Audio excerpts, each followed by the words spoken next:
was you here in the riot that set up in, is it 81? Oh, 1981. Yeah. No, I had left England and I went to live in New York. Okay. 1980. Okay. The year before. How long did you live in New York? And I was there for like 13 years and all, but I was there for 8 years before I came back to England on a visit. I came back for like 1 month and went back again. Okay. And then in 1990, I came back to England again after coming back in 1988. That's 8 years in New York. Came back 1990 and spent 10 months here, went back to New York and came back in 93.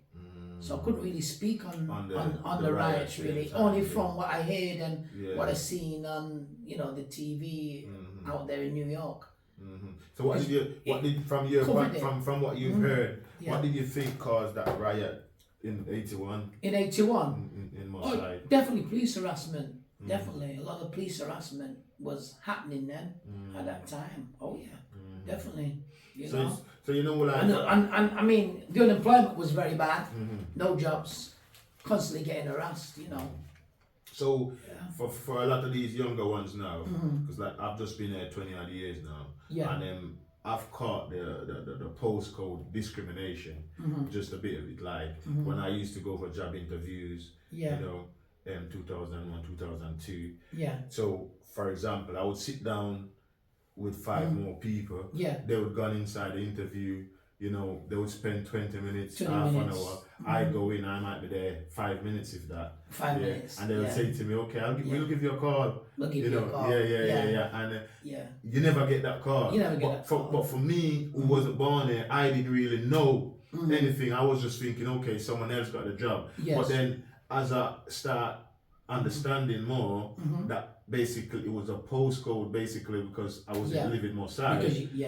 So once you said that M14, M16, postcode. That was happening all the time.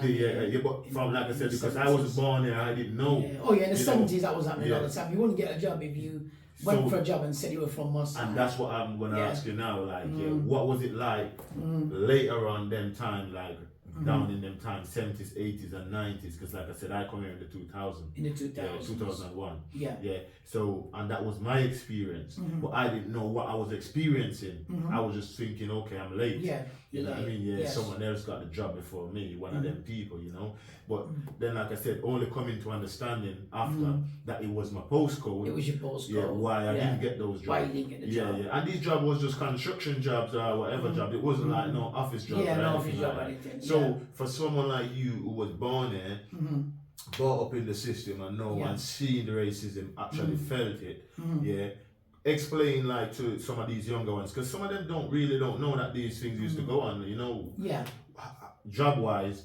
Was you limited to certain type of job, like in the black community that you could get, like for example, like if you go for a bank job, or would you know what I mean, would you allow to get those type of jobs, or I think very few people would get through with that. But what you think that would depend on, like, not your postcode, or is it your experience? Your experience might get you there, but most of the time, even sometimes your experience, wouldn't get you there. Say that there's no vacancy, that that was going on. That was going on. But did you think mentally those issues damage our people, like just being turned down so many times? Definitely.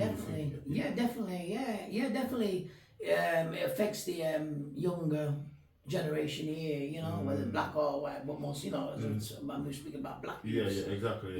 Black youths. It affects them, the confidence, and a lot of them would say just give up and just go and hustle or something, go and sell drugs or something. Because that's what they want them to. And then there's the issue of low pay, isn't it? Really, some jobs don't really pay, as well. So do you think at that time, person was being paid differently, even though they was doing the same job because they was black? Say that again, sorry. Do you think in those times, people was like, say for example, a white man and a black man was doing the same job, but do you think the black guy was paid less because he was black for doing the same job, or do you think it's just is lack of experience, or what do you think? Well, I mean, how can I say it now? In some cases, they would probably use that on a black person and say you've not got the experience, so we're going to give you this salary. Okay. All that, actually goes on, as well. Has been going on, So definitely. It sounded very, very. I mean, very bad at the time, because a lot of things was happening. Yeah. And like you said, to have that experience as a young man growing up, it deters you. Exactly. It discourages you. It discourages you definitely. And it can knock your confidence as That's well. What I'm saying. Yeah. So then that would and damage you psychologically as well. Yeah, and that would explain why a lot of people just take the next route out. Next route out. It's a lot easier. Absolutely. Yeah. At that time. Yeah. I see what you're saying. It's like systematic discrimination or racism. Well, I was even told that on Princess Road and them places, I was told that there was loads of like big houses who was owned by black people. The bouldering all around there. Houses was owned by black people for that. But then what I heard is like they came through and like the system came and says, listen, these houses are dangerous or whatever the word they use. Try and get these people out. Yes. And then I know what you're talking about. And get them to sell these properties. Because I heard that loads of black people used to own houses back in the day. You're right. And then they get them to sell those houses under some form of law saying that it's not fit to live in, whatever. And then get these people to move out. Yeah, they did that. They did that because they realized that years to come, these houses would have worked a lot. That's right. And it's so close to town. That's right. And then these people would have had a well, you know what? It's all right because in the 60s and then when we got to the early 70s now, that's when that happened. Because in the early 70s, you're talking about like 1972 to 73, that era. All those streets with houses that you described that had cellars and many rooms, big houses. That's what I heard. They were in places like I'm gonna say now Harpenden Street and behind Alexander Road, because Alexander Road was just shops, on both sides. And Prince's Road was shops on both sides. So what they did is that they knocked down Alec Road, and the black community then was very strong in the 60s, coming up to the early 70s, and they, like you said, made excuses to knock those houses down. And a lot of them people I knew were parents came from Jamaica. They moved to Cheetah Mill. For little or nothing. And those houses were being worth a lot now. Definitely. And especially the ones that were on Clement Road facing Alec Park. Because when you go down Clement Road now, you know where the park gates is? That's Small Hill Avenue. Well, from Prince's Road, you cross over, innit? And Clement Road continues. There was houses there on the right going all the way down to the other end of the park. Exactly, Yab Street. Big houses. And those was most of the black owners. A lot. And they knocked them down, and they went to Cheetah Mill, some went to in Sale, a place called a race course. They went there. Where else did they go? Within Shore, Cheetah Mill. And they went to Hardwick. Hardwick. Right. That's where the Apollo Theatre is. Stockport. Stockport Road. They went there, and most of the houses was like knocked down. So it seemed like there was set up to fail basically from the start. So even though they came here on the Windrush, or even before the Windrush, who was there before the Windrush, the generation, because I understand that there was a few people here before. But then they was told that they've got jobs there for them, they've got houses for them, but they came here now and they was told to come and help to build back this country, and they willingly get on the ships, and come over. Yeah. But then when they came over, there was no houses for them. There was jobs. But those jobs was very hard jobs, working on the coal mine, driving buses, working on the railway. That's right. And in the factories. And in the factories. Yeah. So even though these guys was, because now it's like it's a trick, because if you're here, you're gonna need to survive. You're gonna need to survive. So you have to work. That's right. So they won't even think about trying to get you a job. You have to get yourself a job, because you're gonna automatically trying to find a job. But then for not to protect you to get yourself a house, or to help you to get a house, So all these things is blatant and just systematically planned and orchestrated towards our people. Definitely, and then, like you said, even when they came, worked through all of that, got certain things on track that they could be able to save and buy the houses. Because my understanding is partner, as you know, our people's been showing partner from. My dad used to throw a partner. Exactly. And this is how they saved the little money back then. And then buy the houses. You know? Only then to come and be told that, listen, the house is not really fit for living. So then you've got to move on, and they offer you what they want for that house. Now there are people, kids who was born there like yourself, now find yourself back on the struggle, because that house will be yours automatically. That's right. You know what I mean? Right. Yeah, that's right. And then you'd have had a good start from the start. Well, that's true. And you know what? Some of our people did own some of the houses, some of them, a few, and as a result, a lot of Jamaicans that came from Jamaica, they had to actually rent rooms from either an African that owned their house or a Jamaican. But I think a lot of a lot of Africans own houses. They come and they were business-like minded, and they managed to open clubs and so on, and they had money. They got money, and they actually had to get rent rooms from them, because some as you said, white people wouldn't rent them like accommodation.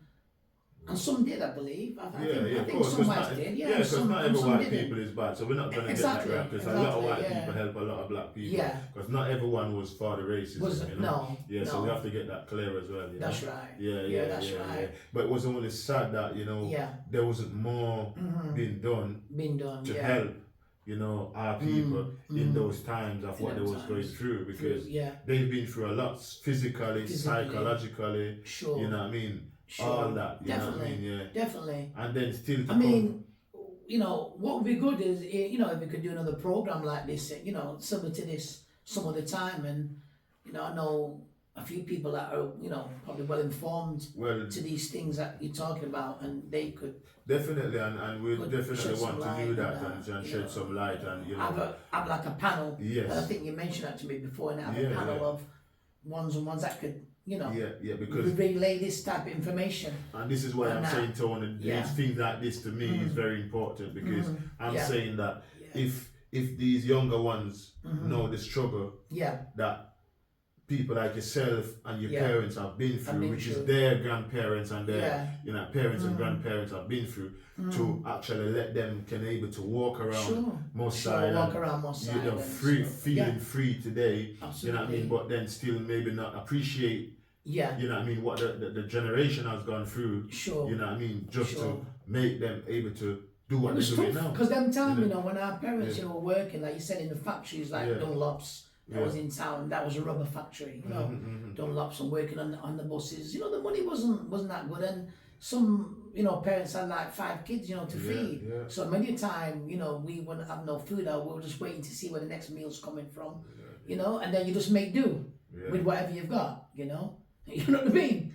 I remember them times when I had a friend on my street, and we went to visit some of the white boys that were living on a street called Wellington Street, and we went to visit them. And when we went to visit them, this is like 1967, me and my friend that lived on my street, he actually took me there. We went in the house, and boy, I tell you, we went in the house, and there was no carpet down or nothing, and one of the boy, and as we went in the house, his parents were sat down at the table, and they just looked at me and my friend, and you know what they were having for tea? Bread and jam and a cup of tea. And they actually looked at us like they were embarrassed. And I always remember me as a kid thinking, I'm not going to continue looking at them too much. I don't want them to feel away. So I just switched off. And then one of the, their son says, yeah, come upstairs. We'll take you upstairs. When I went upstairs and we got to the landing upstairs, a big, massive hole in the wall. You could just walk through the wall to the next room. Yeah, nothing. They had nothing. So imagine that. And that was a white family in 1967. You know what I mean? I mean, some of my friends, I had some friends that lived on Harpenden Street, and it's good to mention this because if you are listening and they know Harpenden Street, I used to go on Harpenden Street, and like I said, some people. Where was Harpenden Street? Harpenden Street was the street behind Alexandra Road. So if you're going up Alexandra Road now, the Adventure Playground is on the right. So it's on the left. The first street on the left, behind Alexandra Road. Okay. Yeah, that was Harpenden Street, and that's where they used to have a lot of blues parties and that. Is that on the good side? Remember? No, I tell you where Harpenden Street is. Well, actually, Harpenden Street, it would run from either Yarby Street or Green Street right back to Mus Lane East.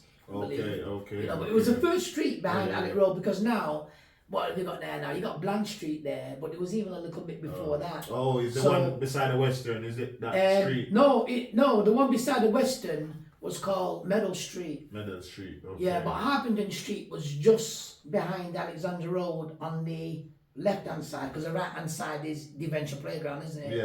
And then the left-hand side, it's just there. It was just behind there. Okay, And I used to go on there, and there was a lot of Jamaican families in the late 60s that lived on there, because my friends, their dad, I think he came from, was it Sinkets?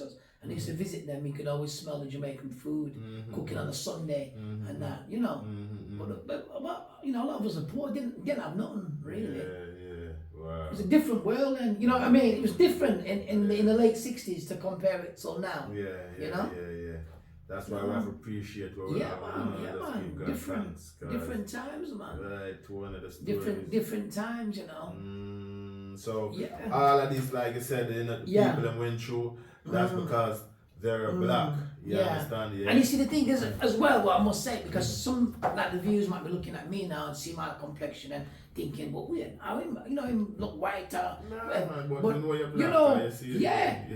The thing is, as well, with me and my brothers now, when we went and play on the street, a lot of us have black hair, and like even me with these colour eyes. Some of them neighbours looking and think, but weird. And then when they see your daddy now, them say, okay. And them say, oh, all right.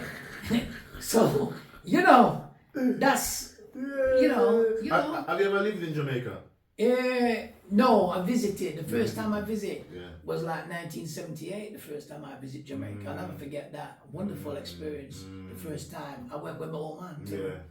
My old man decided, that he would take me. Well, I was working actually, so I paid my fare and he paid his fare and we went. But I'll never forget reaching Jamaica, because I've always identified with my Jamaican culture, man. Definitely, man. I mean, even in our house, my dad used to make like bread pudding and, on a Saturday beef soup, Sunday rice and peas, and then he had his friends that used to come and visit the house. And then again now, he would constantly speak Jamaican patois in a house. So I got that all the time. But then I know children that are born in England, sometimes some of them are born to both Jamaican parents and they don't speak patois, and that's, there's no problem with that. But some of them don't really identify with the Jamaican side as such. And along with that, some of them have not even visited Jamaica yet. Right. And some didn't even know the father. I know friends of mine that had Jamaican fathers and English mothers, and the dad didn't grow them, and they don't know them, and they don't know anything about Jamaica. They couldn't tell you where the dad come from. And that's the thing, because you connected to your Jamaican side. Man. That helped you a lot, because you was able to identify yourself from early. But it's true, and that is true, because even when I went to primary school, school I went with, there was only a few black kids in the school, so I obviously had white friends and that, and some were okay, and some I didn't really, play with or move with in school. But I always remember, I always remember that the toilet in the school was outside, and we had to go in the toilet, outside to use the toilet. And I remember me as a little kid, I'd been probably about 6, 7, maybe 8, and I'd go to use a toilet, and some of the while kids were in the toilet and they were peeing on each other, you know, and spitting and swearing and that. So I don't know. I mean, I'm mentioning this because even then I noticed there was a difference. Yeah, my spirit didn't. Yeah. That's not you. I said, where this behavior come from? I said, why can't I just want to come in there and do my thing and come out. You know what I mean? Yeah. And so I never used to go in. I used to wait for them to actually come out. You know, when they come out, then I go in and use the toilet. Because like I said, there was a certain standard that your dad would have set with you, and you know that from home. That's no right. messing about none of that. And then again, me and my brother joined, you know, when we were at primary school, we used to sometimes come home for lunch. And we used to run home, or we used to run from school all the way home, and we were a young man, 8, 9. And my dad used to make cornmeal porridge, man. I couldn't wait to get home for cornmeal porridge, you know. You know what I mean? And then he used to say to myself, when I go back to school, he used to think, why these people that don't even know say what, you know? It's like we're going home for cornmeal porridge. We're going for cornmeal porridge, man. It's at the middle of the day. But Jamaica, the first time I went to Jamaica, it was special because, you know, we landed in Kingston late at night. Palisades, it's got Norma Manley. But we landed there, and then when we come out, we see grandma and granddad and aunties and cousins, and they had a truck, you know, the little truck. We all jump in the truck. And it was dark, man, and we're driving through Kingston, and all I see is stray dog and people walking and, you know, board house and all of that. But I'm excited. I love it. I'm here. I couldn't believe it. I'm here. And at the same time, I'm asking my family, what's this place over there? Anything to see? I'm asking. And I tell you, one of the first places I remember seeing was Gun Court. Gun Court, yeah. I look and I said, what's this? And they said, that's Gun Court, you know, where the Batman then go. And I said, hey. And then in the morning now, when I woke up in the morning, cause you know, in them board house, you know, you have the wooden blinds in it. Did you went to Waltham? No, straight to Berwick Road, Kingston. Waltham. Yeah, Waltham Park, exactly. Right to Berwick Road. So when I wake up now, you know, next morning I wake up, I could just see this woman come, you know, saying, fresh ackee. And then I hear this man saying, super duper sandwich. He used to sell, you know, sandwich on the back of the bike. And then, I don't know, because I know you're born out there. And then everybody was saying, peanuts. And I'm saying, what's going on here? I'm hearing all this. So I start peep through the blind now. I start lift up the wooden blind and, you know, looking. Nuts. And oh man, the memories, going to Jamaica, the memories. And then, but you're supposed to feel a different experience, you know, like the kids them seeing you now as a foreign kid. As a foreign kid. The excitement around you. Well, you know what? I think, well, that's what it was like, because when I step out now, sure, when I was younger, I definitely had, you know, like Chinese features. So some people say, yeah, Chinaman, you know, chin. And chin, you know? Got true, you know what I mean? The name before they change the name from Tony. And then I can share these stories because they're nice to remember, man. And then now, my dad and my uncle, we decided to, because like I said, most of the time, you know, we'd spend time at Berwick Road, you know, my grandma's. But then one weekend, my uncle come and he said, boy, let's go down to Ochi. I said, all right, you know, for the weekend. So we're down to Ochi, so we stay in a hotel called Turtle Towers, you know. So while I was there now, staying at this hotel, before we left, because it was only for the weekend, before I left and went back to Kingston, I met this girl, you know, girl, and she was actually a go-go girl, you know. I met her at Ochi, she worked in this local club. How old was you then? I was 19, no, just turned 20. I celebrated my 20th birthday when I was there. And she might have been about 18 and she was working in the club. So I just sneak off from the hotel to go into this club, you know, go club. And I'm observing this young woman, you know, dancing and everything. And actually she come over and started talking to me, interested, you know, foreigner. Yeah, man. She didn't want no money or nothing, you know. Just come, yeah. start reasoning with me and talking to me, and I take a liking to her, and then I told her that I would meet her the next day. So I went there and I met her, you know. And then I went back to, I said to her, well, I've got to go back to Kingston. So I go back to Kingston now, right? And I tell my granddad, you know, my granddad, so we meet this girl, I want to go back down there and see her. Yeah, my granddad, kiss me there, where the man fat, the man mad, you know? He was saying, where the man mad? So I probably could have got the minibus from downtown anyway. I went on my own. But now my auntie's husband, who was an Indian, he but he was half Indian, half Chinese. He was called Wilbert. He said, he looked at me and he must feel away and said to me, you know what, I'm gonna set it up for you. You know what I mean? So he was driving a lorry. So he took me downtown Kingston, and then the first minivan, him say, oh, gee, and the minivan say, yeah. Just jump in the minivan on my own, got no Ochi. Yeah, first time at Jamaica. No, first time. Well, I was in Ochi before, innit? No, but I'm saying that was your first time. First time in Jamaica. Yeah, but then you traveled on your own to Ochi. Yeah, travel. Yeah, so reach Ochi now, and I start walk around. There's a plaza near Turkle Towers. I start walking around there, and I bump into the girl, straight away. I book her up, and she said, Tony, when did you reach? I said, I just reached. I said, and I book in one of the hotel. You know, come now. Come on. Yeah, man. Good story. It's a good story talking to you, Tony. And we have to get some more of these stories and files because I like you get me, Yeah, man. And like many stories I have to share, you know? Yeah. But the experience, like you said, like you and the family have been through here in Moss Side, you know what I mean, with the racism and all that. And I said, hopefully we can get some more of these stories out, because this is Black History Month. It's Black History Month. Yeah, and we're trying to do a bit of history and let the people know what used to go on. And I mean, it's not the full history of black people, but we're just trying to go back a bit.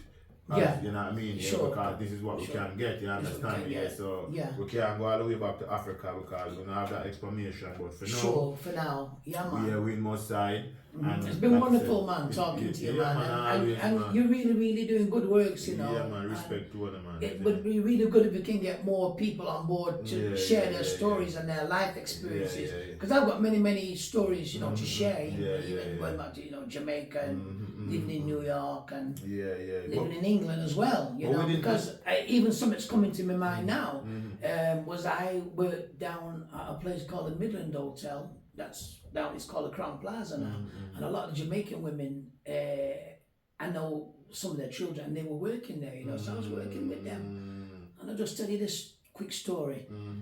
So I'm working there now in the Midland, and I know a lot of Jamaican women that was working there at the time, and I got along with them and talked, reason with them. Anyway, I was working in a restaurant called a French restaurant, and there was this white boy working there, and he was kind of, like you have like waiters, but he was kind of above me, so to speak. Well, anyway, cut a long story short, one day I'm in the kitchen there, and I'm talking to some of the workers, and he's in the kitchen, and because there's no customers, so we're all there talking, and he suddenly said to me, he get a teapot, and him say, I go and get some tea, like me, boy.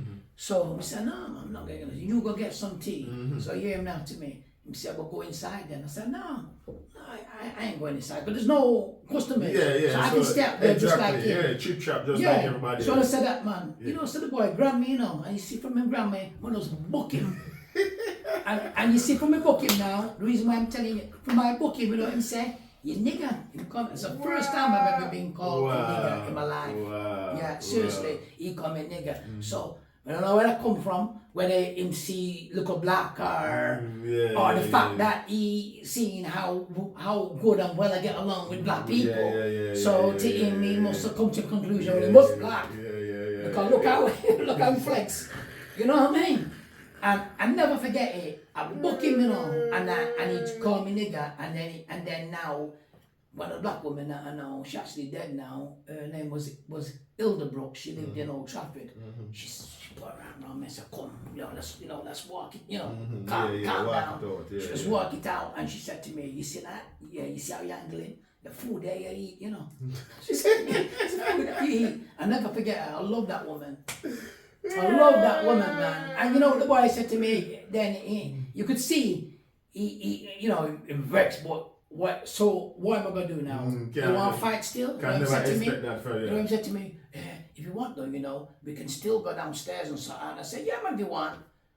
He didn't make no move to go downstairs. So I know say done. Be a camel pie, them a feed upon. It done. So it's really nice, sharing man, these really stories. Nice, but for the people, like I said, no one gonna check out history, by the race war, but isn't it, So it's in the Sunday Times, 16th of November 1968. So you can look it and up. you can also purchase the book. Where's the book? The book is here too. It's a book. You can also go online and purchase the book. Yeah. Because the book is available up to last night. I was looking, at the title, and it's available. And some of the prices you can get it for is like £7 something. Some sellers are selling it for more. But you can get it. So there's copies still available. And this is history without throughout the UK the experience that people are going through. Within those times. That's right. So all of this book is related. Tony had his chapter in there because obviously of what the incident that him and his family has been through. So there's loads more family that's went through the same situation over the country. Birmingham, London, Brixton, everywhere. Brixton, Sheffield, Leeds, all these places. As a year, Leeds was one of them places as well where the black people was and Asians as well. And so Asians used to get a hard time. Yes. So just go on. The book is by Derek Humphrey and Gus John. So just go and give it some support. And see if you can buy the book, read up about the history, you know what I mean? Which is temporary history. Well, not temporary, but very, not too far, but obviously within the UK, within the time that black people has been here, because it's just been 75 years and just a bit more probably. That's right. You know what I mean? So this book can give you a history and your parents and the experience that they've been through. So you can probably teach your kids and enlighten them to what used to go on. You know what I mean? And let them aware and know, so listen to me. Now, you're not trying to fight that. What we're saying is we're trying to let you aware so you're more appreciative of, what your parents have to do or what they've been through to make you, the kids now, or the younger ones, the younger generation, can be able to, and walk about free, drive your car free, see police now and not fear the police and all that, because now life is a bit different, So it's very different per se, what I mean? But back in those days, what they had to go through. Back in those days, you had people like Powell and they were pushing for black people to return to where they came from, they were trying to actually send them back to Jamaica. Who was doing that? Enoch Powell. He's called Enoch Powell. He made some speeches, and what year was that? That was the same. Well, he made the speeches in 1968. But they came to Jamaica and asked other people to come here to Caribbean to present. Yeah, but that was in the 50s. Yeah, I know, but it don't matter because in those times the country was still being built. But you see, people like Powell now, he noticed that there was an increase of black people coming to England, and not only him, others didn't like it. They felt threatened and they wanted to, But they never used to do the jobs that the black people them used to do. You know what I mean? Because the black people them used to do all the lesser job them in it which they didn't want to do. They didn't want to do them jobs. That's right. Sweep the roads. Even driving the buses. Even driving buses. Come on, drive the buses. Yeah, that's what I'm saying. From 1958 to 1965. So 7 years he was on the buses. Like that. Working on construction. These was these was jobs that a lot of you know what I mean. So technically they help to build the economy right here. You know what I mean? And put it on where it's supposed to be. Sure. It's true. So we should be saying thank you to all those before us who trod that path and what they've been through. You know what I mean? And we should give them flowers. You know what I mean? And appreciate them more and show them a lot. You understand? In fact, we need to do some form of memorial for these people. You know what I mean? Remembrance of them. Remembrance of these people because definitely. The stuff that these people been through. And that's a very true point that you're making, because this is why I decided to speak on these Black Power movements and mention these people. Because they were the ones that stood up. Exactly, and those black the names I mentioned, and those read us the organization names again. So you talk about UNCA.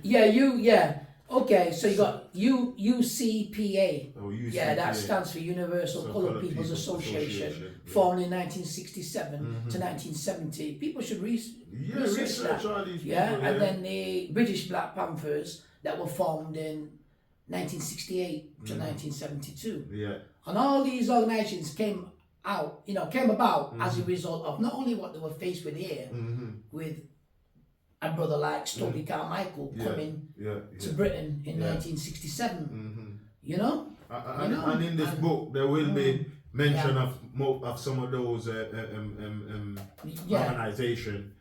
That's right. Yeah. So absolutely. as we said again, go and see if you can get the book. Because they are black. Sure. Yeah. So this was a very. And this book also is also mentioning the politics that was going on, that was affecting black people, and names a few people, that were in positions of power, Yes, but Tony, nice interview, respecting us. So please make sure you like and share the video, subscribe, please. Must I Talk TV. So. And before we sign off, I just like to hail up my uncle Junior. Yes. He's right now in Florida. Oh, is he? And then I've got a cousin called Denise, and she lives in Florida, and she's actually a subscriber to Must I TV. All right. She told me that. What's your name? Denise, big up yourself, And uncle, where uncle name? Oh, my uncle Junior. Uncle Junior. He's in Miami. Yes, big up yourself, Junior. My love and respect, uncle. Yes, man. Every time, respect, Bless. All right, bless it, All right, one love, Yeah, man. Every time.